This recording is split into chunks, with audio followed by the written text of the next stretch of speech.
This past Sunday morning, Pastor Joe continued our series on prayer when he talked about prayer and righteousness.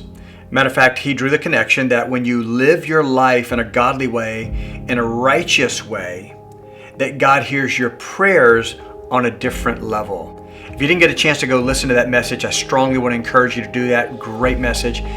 But there was something right in the beginning that he said that I thought was really interesting.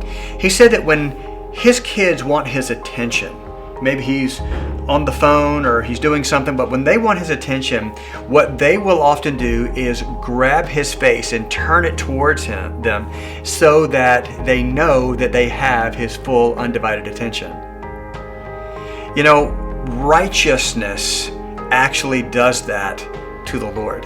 It says, God, I'm grabbing your face and I'm turning it my way because I want you to hear my prayer. You know, a lot of people miss that. They tell people, listen, if you got something that's not going right in your life, just pray and God will hear and God will answer. But that's not necessarily true. As a matter of fact, the Bible tells us that the prayer of a righteous man or woman will be heard. And I think we miss that. Living a holy life has a lot to do with our prayers being answered. And I'm not saying that if our prayers aren't answered the way that we think they should be, that means we're not living holy. It's just that if we want God to hear us, we need to make sure that our lives are in sync with the Lord.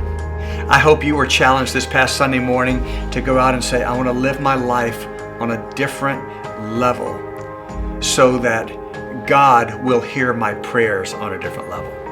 Hey, one more thing, don't forget Operation Christmas Child. We've given out over 200 boxes to people. Please make sure you fill them and bring them back in. All of the information is in the newsletter. Make sure that you check that. But it's an opportunity for us to touch children and really their families around the world. So as you're filling those shoe boxes, bring your family in on it. Pray over these kids, pray over their families, and let's believe God for great things. God bless you. Can't wait to worship with you on Sunday.